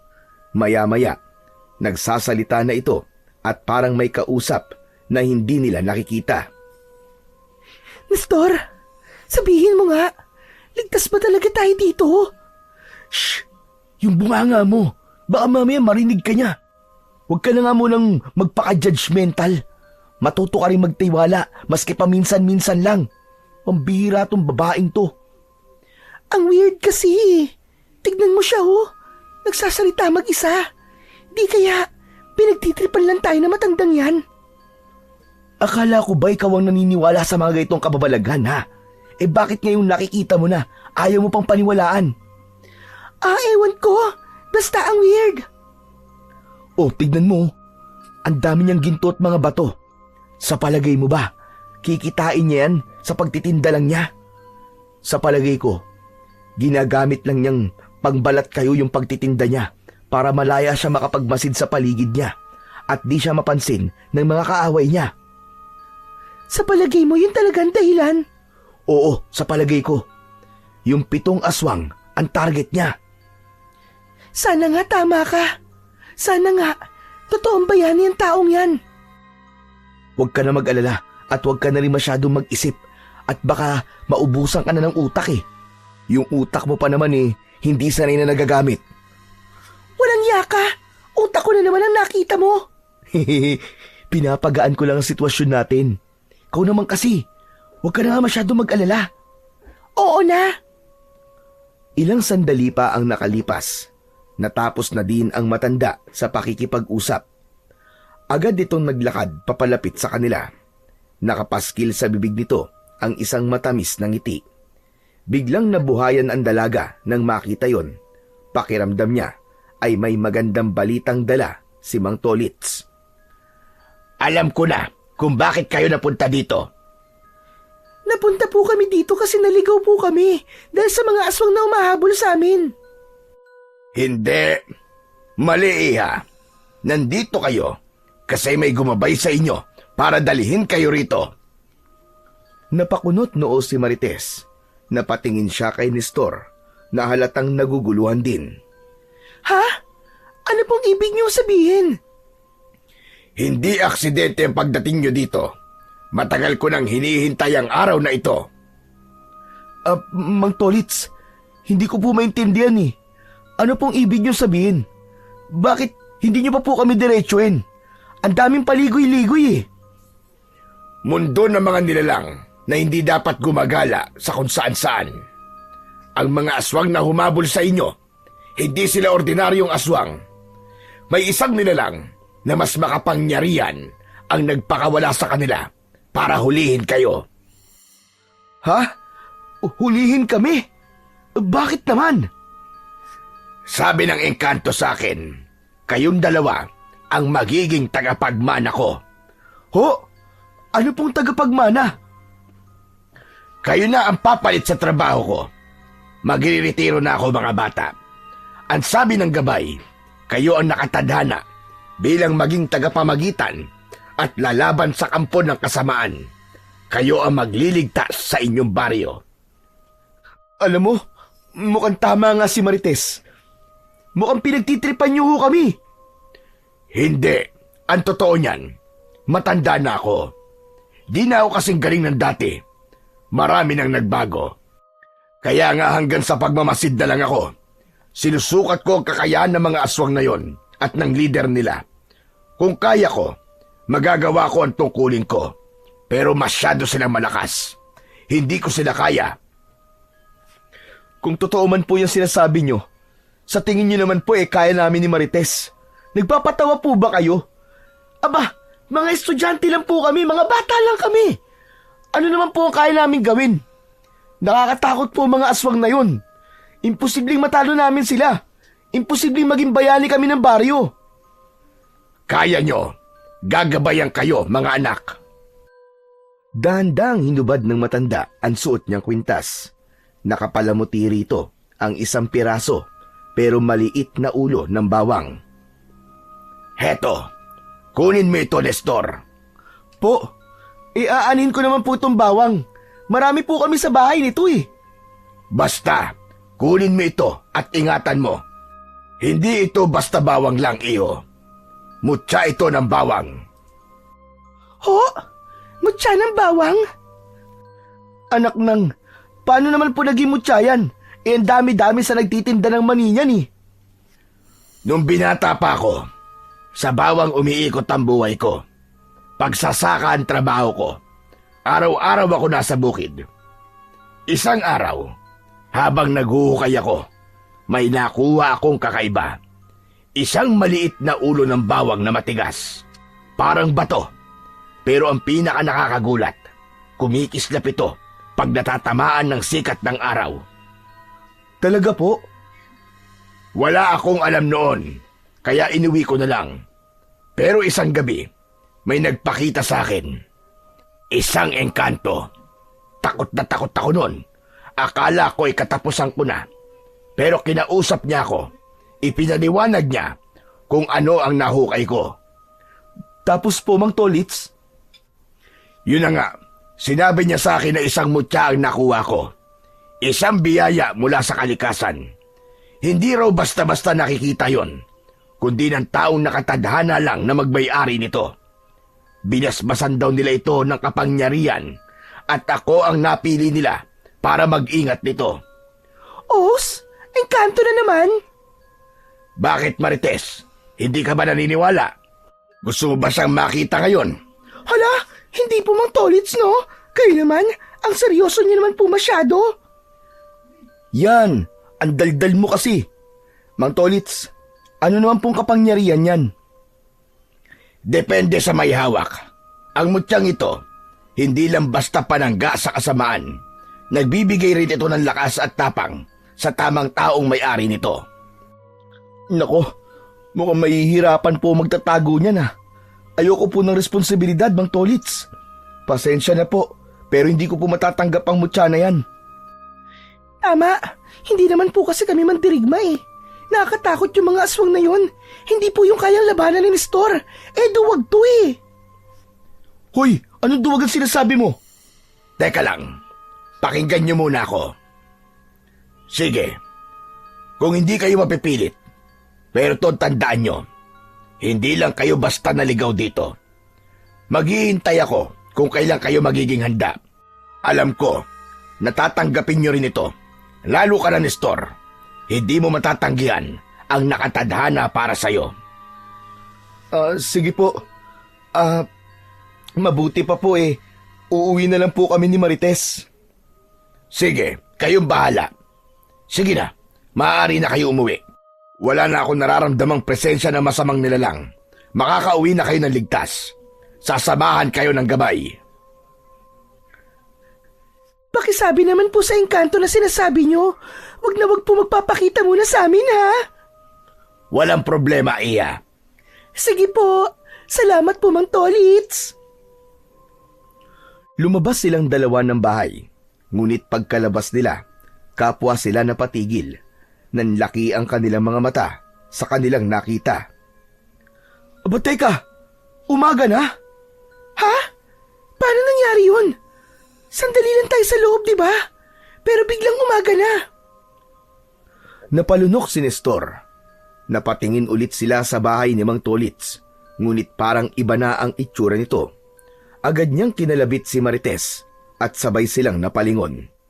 Nanlaki ang mga mata nila nang makita ang nasa harapan nila. Hindi na yon ang malaki at magarang bahay na pinasukan nila kanina. Sa halip, isang maliit na kubo na sira-sira na. Halos giba na ang bubong at butas-butas na ang dingding. Ang kabuuan ng bahay ay mukhang matagal nang napabayaan. Nagkatinginan sila ni Marites. Parehong hindi alam kung anong ibig sabihin ng mga nangyari. Sa pagdating nila Nestor at Marites sa bahay ng binata, agad silang sinalubong ni Aling Bet. Umiiyak ito at agad na niyakap ang kanyang anak. Pambihira ka! Ano ka ba naman, Nestor? Saan ba kayo galing? 3 araw kayong nawala. Ano nangyari sa inyo? Napatingin si Nestor kay Marites. Parehas na hindi sila makapaniwala sa kanilang narinig mula kay Nanay Bet. Mas lalo silang nalito at di naunawaan kung ano ang totoong nangyayari. Pambihira kayo! Akala namin ay kabilang na kayo sa mga kabataan na nawawala. Mabuti naman at nakauwi kayo ng ligtas. Diyos ko, salamat! Nay, paano po nangyari yun? Isang gabi lang po kami nawala. Imposible po yung 3 araw na sinasabi nyo. Ano ba kayo? 3 araw nga kayo nawawala. Ang huling balita ko sa inyo ay nakita daw kayo sa peryahan. Tapos ayon, hindi na kayo mahanap. Ano po yung sinasabi nyong nawawalang mga kabataan? Ibig nyo sabihin, may mga nawawala na rin pong bata dito? Hay nako, mabuti pa doon na muna tayo sa loob ng bahay mag-usap. Nako, ikaw naman Marites, umuwi ka na sa inyo at sigurado nag-aalala na din ang nanay mo sa'yo. Ilang araw na yung babalik-balik dito at umiiyak. Ay sige po, Nanay Bet. Uuwi na po ako. Pumasok na sa loob ng bahay nila ang mag-ina at doon nag-usap ng masinsinan. Halos di makapaniwala ang binata sa kanyang mga narinig. Hindi niya akalain na sa loob ng 3 araw ay marami nang nangyaring masama sa kanilang baryo. Naputol ang pag-uusap nilang dalawa nang biglang may kumatok sa kanila at ibinabalitang may natagpuan na namang bangkay ng bata sa may ilog. Wakwak ang tiyan at walang lamang loob. Napasinghap si Aling Bet. Nay, tignan natin. Wag na anak. Mabuti pa huwag ka na munang lumabas ng bahay. Delikado na talaga sa labas. Wala lang tao mapagkakatiwalaan dito. Ano naman pong ginagawang aksyon ng baryo tungkol po sa problemang tunay? Rumuronda naman sila, iho. Kaso nalulusutan pa rin sila. Patuloy pa rin ang pagkidnap. Ang sabi-sabi, may gumagalang puting van kapag gabi. Pero hindi Sa 3 araw na yon, halos hindi ako makatulog. Wala naman ako narinig na ugong ng sasakyan. Iba ang naririnig ko kapag malalim na ang gabi. Ano pong naririnig nyo, Nay? Nakakarinig ako ng malalaking yabag, iho. Tapos, mga malalakas na kahol at alulong ng mga aso. Tapos minsan, nung umulan ng malakas, kinabukasan may mga nakita akong bakas ng malalaking paa na parang sa aso. Ano po? Aso? Tama ka, anak. Marami nagsasabi na bakas daw yun ng mga aswang. Aswang? Oo, anak. Pakiramdam ko hindi lang isa. Parang madami sila. Hindi ko lang magawang sumilip kasi natatakot ako Pero sa loob ng 3 araw, may pakiramdam ako na nagbabantay sila dito sa bahay. Hindi ko lang alam kung bakit. Hindi. Kung ganun, ay totoo nga ang sinasabi ni Mang Tolits sa amin. Ano ka mo? Tolits? At sino naman ang tinutukoy mo? Nay, nung pauwi po kasi kami ni Marites, may humabol po sa amin 7 mga dambuhalang aso. Tumakbo po kami, tapos napadpad po kami sa gubat. Si Mang Tolits po, siya po ang tumulong sa amin. Paano kayo tinulungan ng tao na yon? Hindi ko na po alam kung totoong tao yun o engkanto eh. Anong ibig mo sabihin, anak? Basta Nay, ang dami po nangyari. Nalilito po ako eh. Hindi ko po maintindihan. Ay nako, mukhang pagod ka na. Ang mabuti pa ay magpahinga ka na muna. Sigurado ako madami kayong pinagdaanan ni Marites. Lalabas na muna ako ha. Makikibalita lamang ako sa labas. Sige po, Nay. Pagkalabas ni Aling Bet, tumayo si Nestor at dahan-dahang sinundan ang kanyang ina. Nagkakagulo ang mga tao sa may ilog. Ang ilan ay nag-iiyakan. May ilan na nakatakip ang bibig. Sa gitna nila, nakahandusay ang isang bata. Wala na ang kalahating katawan mula sa bewang. Para bang tinanggal ito ng marahas. Maputla na ang kanyang balat at ang kanyang mga mata ay nananatiling nakadilat. Tila puno ng takot hanggang sa huling hininga. Di naman mapigilan ng binata ang sarili niya. Halos masuka siya sa kanyang nakita. Nakita siya ng kanyang nanay na si Aling Bet. Pampihira kang bata ka, anong ginagawa mo rito? Di ba't ang sinabi ko sa iyo manatili ka na lang muna sa bahay. Ayoko makita mo ito. Sige na, umuwi ka na. Ngunit hindi kumibo ang binata. Nanlaki bigla ang kanyang mga mata nang makilala ang patay. Kapatid ito ng kaklase nila ni Marites. Hindi siya makapaniwala na isa na itong malamig na bangkay at namatay sa karumal-dumal na paraan. Nestor, ang kulit mo. Sinabi nang umuwi ka na eh. Huwag na matigas ang ulo. Nay, ganito na po ba kalala ang nangyayari dito sa baryo? Ganon na nga, iho. Ganito na talaga kalala. Kaya nga matindi ang pag-aalala ko nang mawala ka ng halos 3 araw. Natakot ako na baka makita rin kita sa ganitong kalagayan. Ilang kabataan na anak. Bata, babae, lalaki. Wala silang pinipili. Napakasama nila. Wala silang mga konsensya. Napalingon siya sa paligid. Sa gitna naman nagkakagulong tao. Nakita niya si Marites. Nakatayo ito sa hindi kalayuan. Namumutla at hindi rin makapaniwala sa kanyang mga nakita. Nanginginig ang mga kamay nito at takot na takot ang kanyang mga mata. Dahan-dahang lumapit si Nestor sa dalaga. Pareho silang hindi makahanap ng salita sa bangungot na nasa harapan nila. Samantala, patuloy naman ang ingay ng mga tao. Narinig nilang parehas na sigurado na raw ang mga ito na aswang nga ang may kagagawan ng pamamaslang. Nang may masmasan si Marites, nagsalita na ito. Nanginginig din ang kanyang boses. Nestor, si Tutoy, hindi ako makapaniwala. Bakit siya? Bakit nangyayari to sa baryo? Hindi ko rin alam. Mukhang totoo yung sinabi ni Mang Tolits. Totoo nga talagang aswang yung mga aso. At sa palagay ko, sila may kagagawa nito. Sa palagay ko rin, Marites. Paano kung di niya tayo niligtas ng gabing yun? Posibleng ganito din ang sinapit ko. Ano ka ba?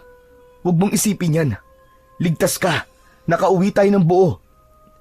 Pero paano kung balikan tayo ng mga aswang? Di ba ang sabi ng matanda, gusto nila tayong kunin kasi alam na nilang tayo ang nakatadhanang magmana ng mutya. Lalo na ikaw. Di ka nila titigilan. Hindi natin alam kung kailan sila ulit magpapakita, Nestor. Baka tama ang matanda. Baka tamang dapat ay kinuha na lang natin ang mutya. Hindi natin alam kung totoo yun, Marites. Hindi tayo basta pwedeng maniwala sa kung sino-sino lang. Paano kung hindi rin naman epektibo yung mutya na yun? Saka paano kung may kapalit na sumpa yun? Nakita mo ba siya? Oo, nakatira nga siya sa magarang bahay na bigay ng mga engkanto. Pero masaya ba siya? Mukha ba siyang masaya? Nag-iisa siya sa gubat, Marites. Hindi masaya ang ganun. Bakit, Nestor? Yung ba mahalaga sa'yo? Yung takot ka sa sumpa, pero hindi ka takot na maubos tayo dito sa baryo? Paano kung ako na ang susunod? Paano kung ang nanay mo o O yung iba pa nating mga kaibigan? Alam mong may magagawa tayo, Nestor, pero tinatanggihan mo. Hindi ka ba doon nakukonsensya, ha? Di ba't kasalanan pa rin yung may maitutulong ka sana, pero ayaw mong gumalaw? Napatitig si Nestor sa bangkay ng bata. Pagkatapos ay binalingan ang kaibigan. Marites, hindi solusyon ang pagkuha ng mutya. Alam ko, mas lalong maaalanganin ang buhay natin kung kinuha natin yun. Ano na ngayon? Nakapagdesisyon ka na bang ganito na lang tayo? Hindi sumagot ang binata. Hindi na rin sila umimik pa. Lalo at narinig na nila ang malakas na iyak ng ina ng bata. Galit na galit ang mga tao at may nagmumungkahi na hanapin ang mga aswang at papanagutin sa mga gulong ginagawa nila. Ilang sandali pa ay hinila na siya ni Aling Bet at umuwi na sila sa kanilang bahay. Kinagabihan, nakahiga sa kama ang binata. Nakatulala ito sa kisame. Paulit-ulit na bumabalik sa isip niya ang imahe ng bangkay ng bata. Ilang beses niyang ipinikit ang kanyang mga mata at inaalis sa kanyang isip ang kanyang nakita. Ngunit sa tuwing ipipikit niya ang mga ito, mas lalo lang na bumabalik. Mula sa kabilang silid, narinig niya ang mahinang pag-ubo ng kanyang ina. Alam niyang gising pa rin ito. Napabalikwas siya ng bangon nang mapansin na parang may mga naglalakad sa labas ng kanilang bahay. Tumayo siya at bumaba ng kanyang kama. Dahan-dahan siyang sumilip sa bintana. Habang nakasilip si Nestor sa bintana, nakita niyang dahan-dahang lumalapit ang dambuhalang aso. Ang laway nito ay tumutulo mula sa malalaking pangil at ang pulang-pulang mga mata nito ay nanlilisik na nakatitig sa kanilang bahay. Biglang tumigil ito sa gitna ng bakuran. Umangat ang ilong nito at tila inaamoy ang buong paligid. Isang nakakakilabot na alulong ang biglang pumunit sa katahimikan ng gabi. Napaatras si Nestor mula sa bintana. Huminga ng malalim at pilit pinakalma ang kanyang sarili. Pero hindi pa doon natapos ang panggagambala ng aswang. Maya-maya pa, nagsimula itong umikot sa bahay nila. Mabibigat ang mga padyak nito. Tapos ay bigla na lang may kumakalmot sa kanilang dingding. Parang sinusubukang wasakin ang dingding. Kasabay nito ay ang nakakatakot na ungol. Anak, huwag kang maingay. Nandiyan na naman sila. Huwag kang lalabas ng bahay, ha? Hindi na sumagot pa ang binata. Napatigil siya nang marinig ang tunog ng kaluskos sa kanilang bubong. Mabilis niyang sinilip muli ang mga ito sa bintana. Isang pares ng nagliliwanag na mata ang agad na bumungad sa kanya. Nakatayo ito sa harap ng bintana.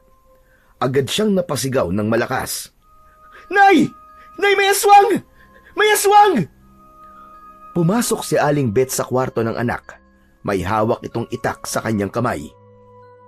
Huwag kang matakot, Nestor. Aalis din ang mga yan mamaya. Basta tuwag ka lang masyadong maingay. Anong gagawin natin? Basta huminahon ka lang. Akong bahala sa iyo, anak. Kung nandito lang sana ang tatay mo. Sana hindi natin nararanasan ang ganito. Ang tatay? Bakit ano po ba ang tatay? Ang tatay mo ay isang antingero nung araw. Kaso bigla na lang siyang nawala. Hindi ko na makita. Hindi ko na alam kung ano nangyari sa kanya. Isa pong antingero ang tatay? Tama ka, anak. Pumapatay siya ng mga aswang noon. Siya yung tipo ng tao na hindi natatakot kahit nasa panganib. Katulad ni Mang Tolits. Nay, kinakatakutan din siya ng mga aswang nakita ko. Nang lapitan siya ng mga aswang, tumakbo mga yun. Baka matulungan niya tayo. Sige, iho. Subukan mong lumapit sa kanya at humingi ng tulong. Kasi mukhang hindi talaga titigil ang mga aswang na ito. Ilang gabi na akong puyat. Pang-apat na gabi na ngayon. At hindi ko alam kung may plano pa ba silang tumigil. Hayaan niyo po. Susubukan ko po siyang hanapin bukas. Ikaw ang bahala, anak. Basta't mag-iingat ka lamang. Muli nilang narinig ang sunod-sunod na alulong ng mga aso. Maya-maya pa ay may nakita siyang parang malakas na ilaw sa labas ng kanilang bahay. Sisilipin niya sana yon, pero pinipigilan siya ng kanyang nanay. Siya man ay nag-aalangan din dahil baka naroon pa rin sa labas ng bintana ang aswang at nag-aabang. Tumahimik silang parehas, pero kasunod nun ay natigilan si Nestor nang makarinig ng isang pamilyar na tinig. Umalingaw-ngaw ang malakas na sigaw ng isang babae. Nay! Si Marites yun! Nanlaki ang mga mata ni Aling Bet nang mapagtanto ang naging reaksyon ng binata. Natakot siya sa gustong gawin ng anak. Wag anak! Nakikiusap ako! Huwag mong gawin kung ano nasa isip mo! Nay! Hindi ko po pwedeng pabayaan si Marites! Kailangan ko siyang tulungan! Hindi mo sila kaya, anak! Baka mapatay ka nila! Ayoko mangyari yon! Nakikiusap ako, anak! Huwag na! Huwag kang lalabas! Hindi, Nay! Paano naman po si Marites? Nay, masasaktan po ako kapag may masamang nangyari sa kaibigan ko! Kasunod ng malakas na sigaw ni Marites, ay narinig nilang may mga sumisigaw na tao at tunog ng nagtatakbuhan. Anak, sigurado kong yung mga tanod na yon, malamang ay sinusundan na nila si Marites. Hayaan mo na lang silang umayos nito, anak. Huwag ikaw. Agad na sumilip sa bintana si Nestor at nakita niya ang ilang kalalakihan na tumatakbo.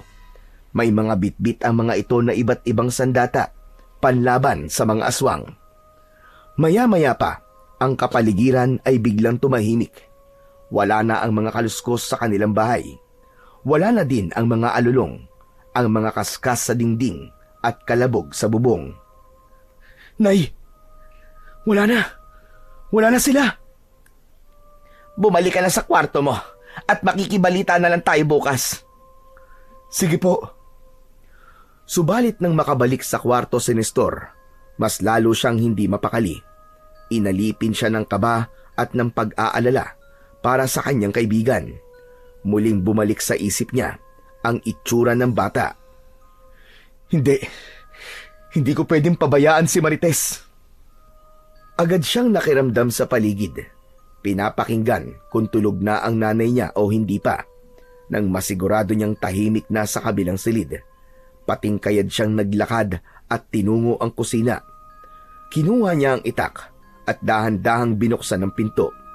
Iningatan niyang hindi makagawa ng anumang ingay. Nang makalabas na siya, ay agad na sumalubong sa kanya ang madilim na kapaligiran.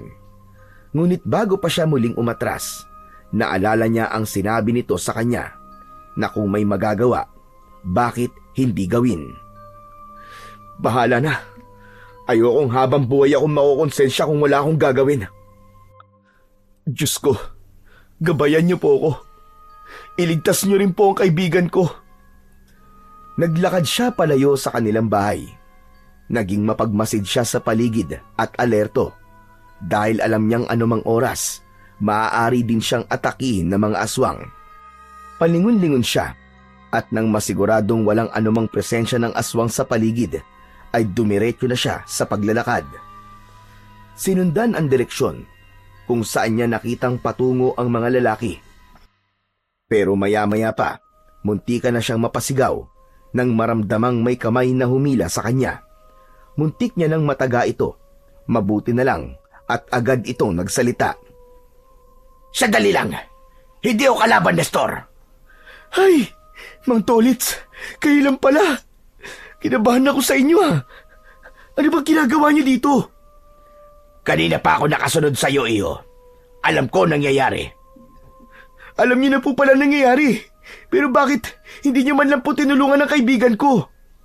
Sinabi ko na sa'yo, may nakita ng bagong tagapagmana ang mutya. At ikaw yon. Alam mo bang dahil doon, ay wala na ang kapangyarihan ng mutya sa akin. Ha? Wala nang kapangyarihan? Meron, pero mahina na ako. Hindi ko nakakayanin, iho. Ikaw ang pinili ng mga engkanto na bagong may-ari nito. Kaya kung gusto mo mailigtas ang kaibigan mo, tanggapin mo na ang mutya. Pero Mang Tolits, bakit ako? Hindi ko naman hinihingi yan eh. Tulad mo, hindi ko rin hiningi ang bagay na ito. Dati hindi ko rin maintindihan at may mga bagay din akong naisasakripisyo dahil sa mutya na ito. Pero kailangan may gawin ka. Buhay mo at buhay ng mga kababaryo natin ang nakasalalay dito. Kailangan mo matutunan kung paano gamitin ang kapangyarihan ito na ipinagkaloob sa'yo. Kung tatanggapin ko yan, paano? Paano ko matututunan, Mantolits? Magtiwala ka lamang sa sarili mo. May gagabay sa'yo, iho. Maniwala ka lang. Pero hindi ko nga kaya. Wala akong lakas para lumaban sa mga aswang. Duwag ako, duwag! Duwag ako, Mantolits! Kung totoong duwag ka, pues, mas kailangan mo itong tanggapin. Nakatuon na mga mata ng aswang sa'yo ngayon. At hindi sila titigil hanggat hindi mo tinatanggap ang mutya. Alam na nila ang tungkol dito. Alam na nila na ikaw ang tagapagmana. Kaya bago mo pa tanggapin, pipilitin nilang patayin ka at ang mga mahal mo sa buhay. Kaya magdesisyon ka na. Ngayon na, Nestor! Pambihira naman buhay to! Sige po! Sinasabi ko na nga ba't papayag ka din? Salamat, Nestor. Heto, tanggapin mo ng buong buo ang mutya ng bawang at itong aking kampilan. Pinagmasdan ni Nestor ang kampilan habang kinukuha ito sa matanda.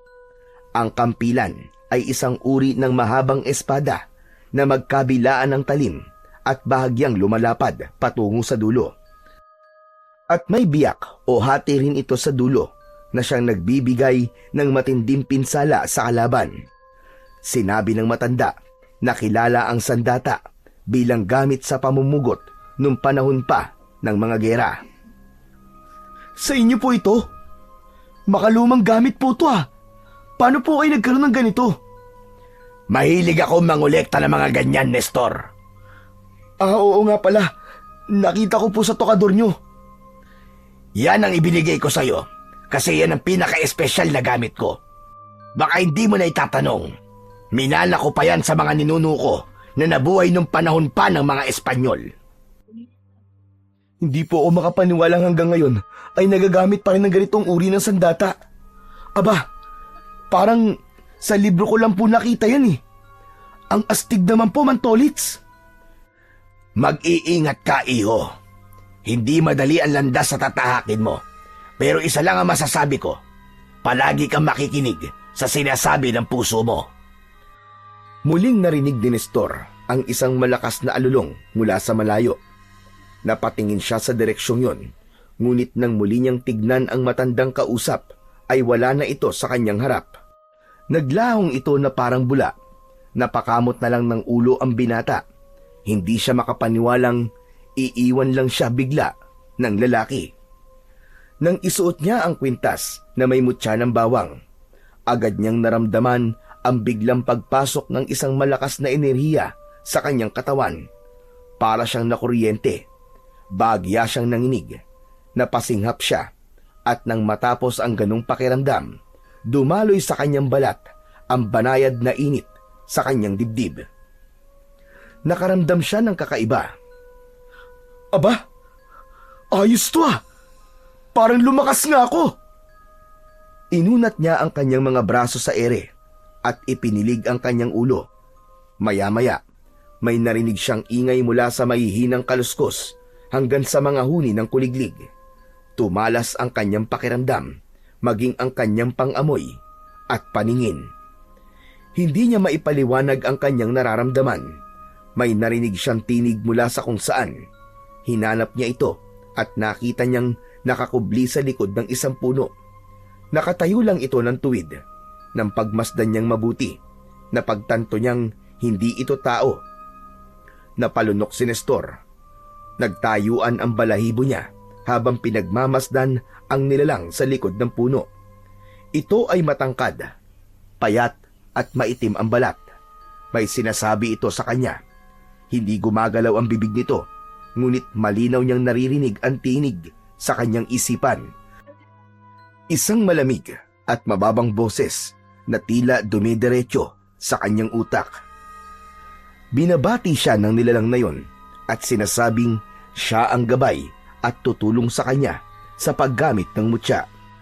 Doon naisip ni Nestor na marahil ito ang engkanto na sinasabi sa kanya ni Mang Tolits.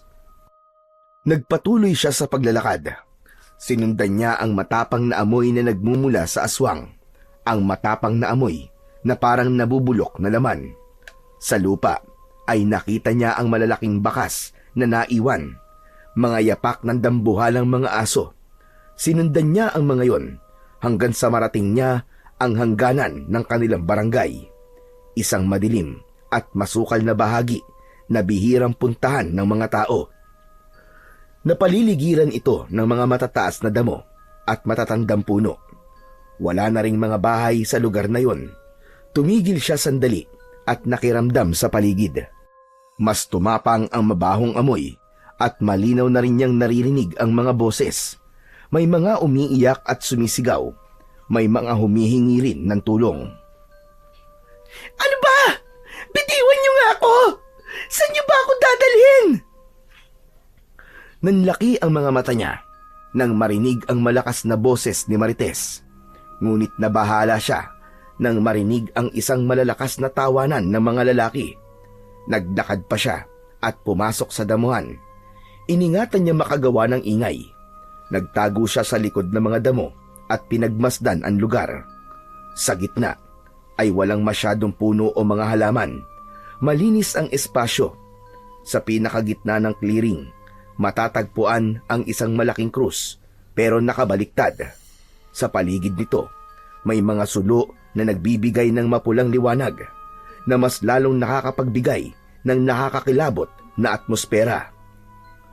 Nakapaligid sa krus ang mga nilalang na may suot na mahahabang itim na balabal. Hindi makita ang kanilang mga muka dahil sa malalaki nilang mga hood sa ulo. Tahimik silang nakaluhod habang nakaharap sa isang malaking ribulto na katabi ng krus. Isang nilalang na may muka ng isang mabangis na aso at ang katawan ay isang matipunong lalaki. May mahahabang pangil at pulang mata. Sa harap ng ribulto ay may isang kawa na puno ng dugo. Sa tabi nito ay may nakalagay ding mahabang lamesa kung saan nakahiga ang isang babae. Napagtanto ni Nestor na tila gagawing alay ang babaeng yon. Tulong! Tulungan niyo ako! Hindi! Si Marites yun na! Siyang gagawing alay ng mga walang yang to! Muli niyang pinagmasdan ang lugar para mapag-aralan kung paano niya ililigtas ang babaeng lihim na minamahal. May nakita siyang nagliliyab na uling sa loob ng mga naglalakihan ding palayok.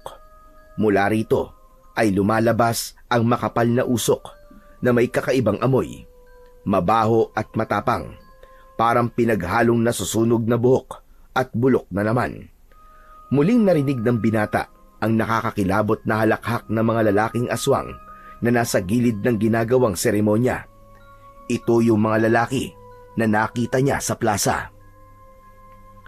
Napahawak siya ng maigpit sa kanyang mutya at sa kanyang espada. Alam niyang nasa delikadong sitwasyon siya, pero alam niyang hindi na siya pwedeng umatras. Napagtanto niyang hindi lang basta pumapatay ang mga aswang. May sistema sila. May pinaniniwalaan sila. May mga ritual. Kaya alam niyang hindi titigil ang kasamaan ng mga ito kung walang lalaban. Kailangan kong gawin ito bago pa nila maubos ang lahat ng tao sa baryo. Dahan-dahan siyang naglakad palapit. Muli niyang narinig ang tinig ng engkanto at sinabi nitong hayaan niyang ang kapangyarihan ng mutya ang maging gabay niya sa laban. Nagpakita siya. Tumayo siya sa gilid at matapang na hinarap ang mga sumalubong na aswang. Ngayon lang ako nakakita ng isang taong walang takot na lumapit sa tiyak na kamatayan. Pakawalan niyo ang mga tao! Kundi, kayo ang papatayin ko! Humakbang siya paabante. Hindi niya inalis ang paningin sa mga nilalang. Umungol lang isa sa mga asong itim. Tila nagbabadya ng pagsalakay. Anong ginagawa mo rito? Gusto kong pakawalan niyo ang mga tao. Kung hindi, kayo malalagot sa akin. Hoy! Galingan mo, Nestor! Tapusin mo ang mga hayop na yan! Manahimik ka nga! Maingay kang babae ka! Kung ayaw mong tapusin kita kagad, nakakarindi ka! Ang sakit sa tenga ng boses mo! Ipakain kaya kita sa mga kasama ko! Ang dami-dami mo sinasabi! Bakit kasi ako kinuha nyo? Mga gonggong! Wala kayong taste! Hindi naman ako masarap, ano? Manahimik ka! Mga kasama! Patayin nyo na ang babaeng ito! Wag! Ang mga aswang ay napahinto. Lahat ng mga mata ay nakatingin sa binata. Nakatitig, partikular sa mutya na nasa kanyang liig. Ang mutya na hawak ni Nestor ay biglang nagningning ng puting liwanag. Bakit nasa kanya ang mutya? Mga tanga! Di ba't sabi ko, kunin nyo at patayin ang tagapagmana? Bakit nandito to at nasa kanya pa ang mutya? Nagkamali kasi kayo ng kinidnap. Hindi mananahimik yan hanggat hindi niya ako naliligtas. Ah! Ang ingay ng babaeng ito! Pakawalan niyo sila at umalis na lang kayo ng tahimik dito sa baryo at huwag na kayong babalik. At sa palagay mo, ganun lang kadali yun? Hindi porket nasa iyo ang mutya ay makokontrol mo na kami at mapapasunod sa gusto mo. Baguhan ka lang. Hindi mo kami kaya. Oo, tama ka. Baguhan ako. Pero ako na ngayon si Commander Bawang, ang kinatatakutan niyong kalaban.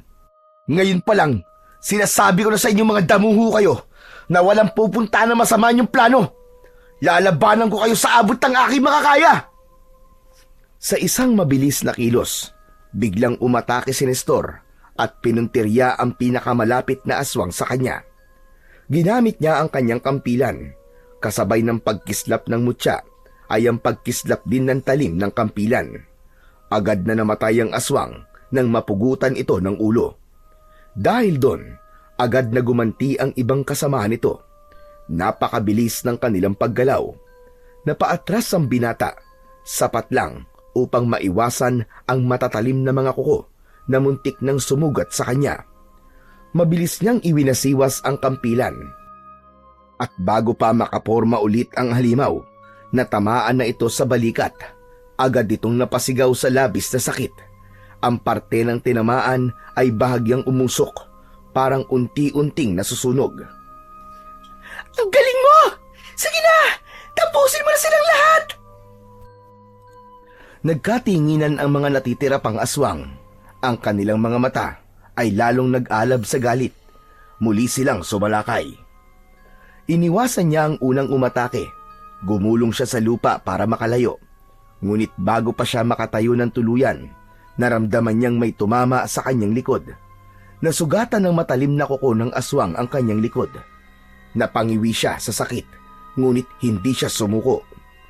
Bago pa may makalapit ulit na aswang sa kanya, hinawakan niyang muli ang mutya ng bawang. Ang liwanag nito ay kumalat sa buong lugar. Ang mga nakahud biglang nawalan ng mga malay. Doon niya napagtanto na nasa ilalim ito ng kapangyarihan ng aswang. Tila mga nahihipnotismo at wala sa mga sarili. Nakita niyang maging si Marites ay nawalan na rin ng malay. Kasabay ng liwanag ay kumalat din ang mainit na enerhiya sa paligid. Napaatras ang mga aswang. Hindi! Hindi natin siya kaya! Totoo nga! Malakas ang tagapagmana! Ngunit huli na ang lahat para umatras. Tuluyan ng nilamon ng kapangyarihan ang katawan ni Nestor. Nagliliwanag maging ang mga mata nito. Sa paningin ng mga aswang, naging isang magiting at makisig na mandirigma ito na hindi nila kayang labanan. Mabilis na sumugod si Nestor, hawak ang kanyang kampilan. Isang mabilis na hiwa ang dumapo sa bawat lalamunan ng bawat aswang. Napasigaw ang ilan habang unti-unting bumagsak sa lupa at nawalan ng buhay. Dalawa na lang ang natitira. Agad silang umatras at tumakbo palayo. Ginamit nila ang kapangyarihan nilang magbalat kayo upang makatakas. Ngunit hindi na nag-aksaya pa ng oras si Nestor. Muling kumilos ang kanyang katawan At sa loob lamang ng ilang segundo, isang nilalang na naman ang kanyang tinapos. Naiwan ang huling aswang, nakatingin sa kanya, nanginginig sa galit at takot. Magbabayad kang hayop ka! Hindi pa ito ang huli! Malakas nitong sabi habang tumatakbo papalayo. Hindi na hinabol ni Nestor ang nilalang. Alam niyang babalik pa ito. Ngunit sa ngayon, tapos na ang laban. Huminga siya ng malalim. Pinunasan ng dugo sa kanyang espada bago ito ibalik sa kanyang bewang. Nestor! Napalingon ang binata nang marinig ang tinig ni Marites. Nang lingunin niya ito, nakita niyang gising na ang dalaga. Gayon din ang iba pa. Tuwang-tuwa sila nang makitang wala na ang mga aswang. Masaya sila na ligtas na sila sa kapahamakan. Agad na lumapit si Nestor kay Marites at kinalagan nito ang mga tali sa kamay at paa ng dalaga. Ano nangyari? Natalo mo sila? Siyempre naman! Tapos na, Marites. Wala na sila. Napatay ko yung 6 na aswang. Hala! May isa pang natira! Oo, pero takot lang nun na bumalik. Teka, ayos ka lang ba? Alam mo bang natakot ako ng sobra nung marinig ko ang boses mo na humihingi ng tulong? Napatitig ang dalaga kay Nestor. Hindi na siya nagsalita. Pilit niyang pinipigilan ang namumuong luha sa kanyang mga mata. Nakita niya ang pagod sa binata at matinding pag-aalala. Napadako ang tingin niya sa mga sugat at pasa sa katawan ni Nestor at ang bahid ng dugo sa damit nito. Ba't naman ganyan ka makatingin? Nestor, maraming salamat ha. Kung hindi mo ako sinundan, baka pinagpipiyastahan na ako ng mga bugok na yon. Marites, alam mo naman na hindi kita hayaang mapahamak eh. Importante ka kasi sa akin. Muling napatitig si Marites sa kanya. Naramdaman niya ang sinseridad sa sinabing yun ng binata. Alam niyang hindi ito nagbibiro ng oras na yon. Dahan-dahang niyakap siya ni Nestor. Nagtagal ang yakap nila ng ilang sandali bago bumitiw si Nestor. O teka, tama na yan ha. Baka mamaya masanay ako. Bakit? Ayaw mo ba? Sabi ko na eh. Gusto mo ako eh. Oh, wag mo nang i-deny. Sinabi mo na. Aminin mo na sa akin ng malinaw. Tama ba ako? May care ka sa akin kasi gusto mo ko? Hindi naman kita gusto, no? Pero mahal kita. Matagal na. Napanganga si Marites. Hindi niya inaasahan ang diretsahang sagot ni Nestor. Akala niya ay nagpapatawa lamang ito tulad ng dati. Pero iba ang pagkakasabi nito ngayon. Seryoso, tapat at may lalim. Pakiramdam niya ay bumagal ang oras. Hindi niya alam kung paano sasagot o kung paano ipapakita ang nararamdaman niya. Teka lang, kagagaling lang natin sa laban tapos love confession kagad? Pero seryoso ka? Oo naman, Marites. Alam kong hindi ito ang perpektong pagkakataon pero baka hindi na ako magkaroon pa ng isa pang pagkakataon para sabihin sa'yo eh. Nagpantay ang kanilang mga mata. Ramdam ni Marites ang katapatan sa mga salita ni Nestor at hindi niya maitatangging may kung anong init at kuryente siyang naramdaman. Bakit ngayon mo lang sinabi? Kasi akala ko hindi mo ako papansinin eh. Mas gusto mong asarin ako kaysa seryosohin. Tapos sabi ka pa ng sabi na madami kang crush. Dahan-dahang lumapit si Marites at hinawakan ang kamay ng binata. Isang makahulugang titig ang namagitan sa kanila. Hindi man nila sabihin ng direkta, pero alam nilang pareho nilang nararamdaman ang isa't isa. Tara na, Nestor. Umuwi na tayo. Pagdating ng mga tanod sa nasabing lugar, Natagpuan nilang naglalakad na palabas ang mga nailigtas na biktima ng aswang. Ang ilan sa kanila, pagod na pagod at naguguluhan pa rin. May ilang nagtatanong kung ano ang nangyari, pero wala silang masabi dahil wala silang maalala. Hindi rin nila maikwento kung paano sila nakatakas. Basta nang magising sila, karamihan ay nakahandusay sa lupa. May mga tali sa kamay at nakasuot ng weirdong damit. Pinakawalan lang sila ni Marites at ni Nestor. Yun lang ang naaalala nila sa lahat ng mga nangyari. Sa kanilang pagbabalik sa baryo, sinalubong agad sila ng kanilang mga kapamilya. Halos hindi maipinta ang saya sa muka ng kanilang mga magulang at kapamilya. Tuwang-tuwa sila na muling makita ang mga nawawalang kaanak. Ang buong baryo ay napuno ng tawanan, iyakan at sigawan dahil sa sobrang saya. Halos hindi na nila mabitiwan ang mga anak. Tuwang-tuwa na nakabalik na ang mga ito. Diyos ko, anak! Ay! Bakit ang dami mong sugat? Saan ka ba nanggaling? Kanina lang kasama kita sa bahay tapos... Nay! Shh! Huwag kayong maingay! Ha? Bakit ba? Ba't mo ako pinapatahimik? Basta, Nay! Huwag na lang po kayong maingay! Saan ka ba talaga nanggaling, anak? Anong ginawa mo? Ba't ganyan ang itsura mo? Hindi agad nakasagot si Nestor. Tinignan lang niya ang kanyang ina at bahagyang ngumiti. Pilit na pinapakalma ito. Nay, ayos lang ako. Wala kayong dapat na ipag-alala. Wala akong dapat na ipag-alala, Nestor. Ang dami-dami mong pasa at sugat. Sa bahay na lang po tayo mag-usap, Nay. Ay, Marites, salamat naman ihat, ligtas ka din. Naku, kung alam mo lang, alalang-alala itong si Nestor sa'yo, kaya siguro tumakas at saka... Nay, yung bibig niyo po, dire-diretso na naman. Nanlaki ang mga mata ni Marites nang marinig mula kay Aling Bet. Napalingon siya kay Nestor na biglang nahiya at napakamot sa batok. Oo na, gets ko na, hindi na ako magsasalita. Just kay mga bata ito. Hay, sige na, sa bahay na lang tayo mag-usap. Pagdating sa bahay, agad na inasikaso ni Aling Bet ang sugatang anak. Hindi siya mapakali habang nililinis ang mga galos ni Nestor. Paulit-ulit siyang bumubulong ng dasal at pasasalamat na ligtas ito. Kahit anong sabihin ni Nestor na ayos lang siya, hindi pa rin tumitigil ang kanyang ina sa pag-aalala.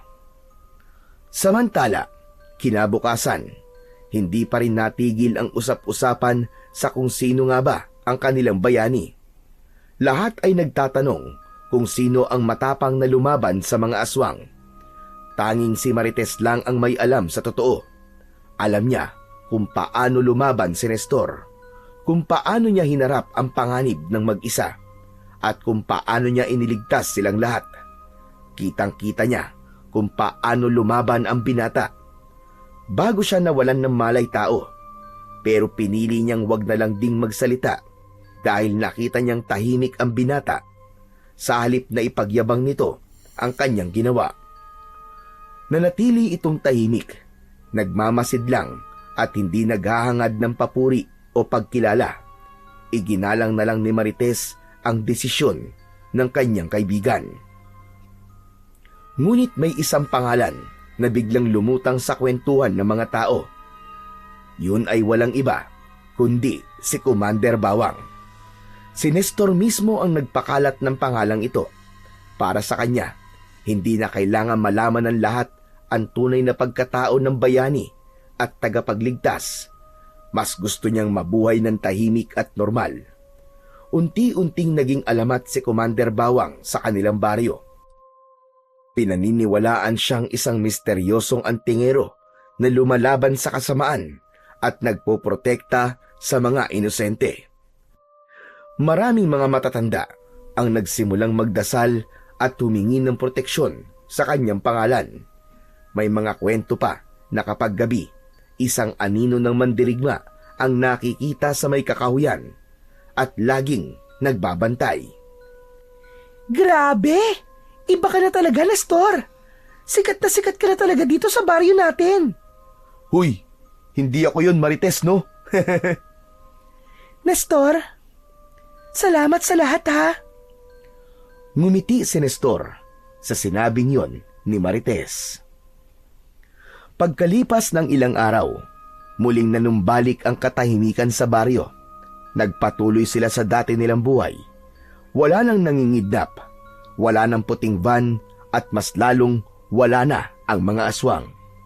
Isang araw, habang abala si Aling Bet sa paghahanda ng almusal, biglang may kumatok sa kanilang pintuan. Nang buksan niya ito, laking gulat niya nang makita si Mang Tolits. Lito? Lito, anong ginagawa mo dito? Mabuti naman at kilala mo pa ako. Gusto ko lang na makita ang anak mo. Ikaw ang nagbigay sa kanya ng mutya ng bawang?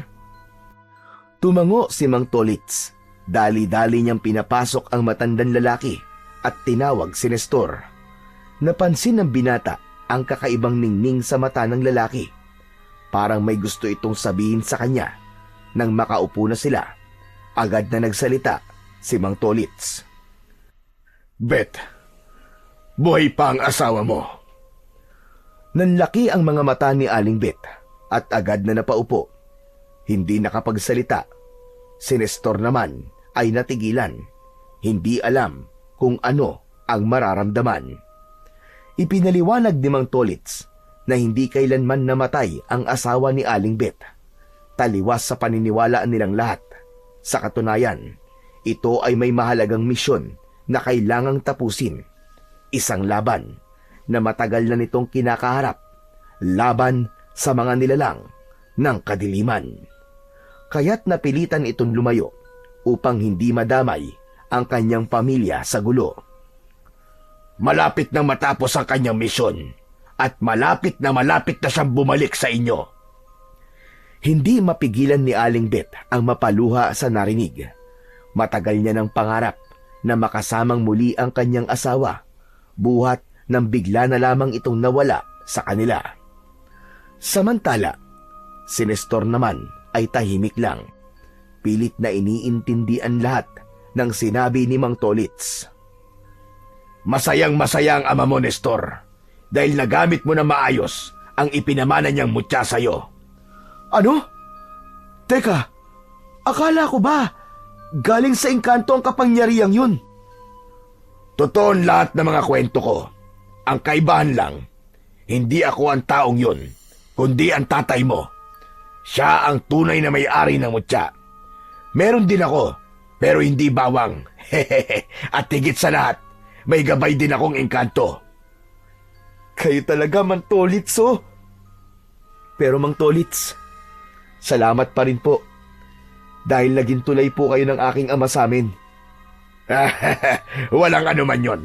Siya nga pala, pinapasabi niya na proud daw siya sa'yo.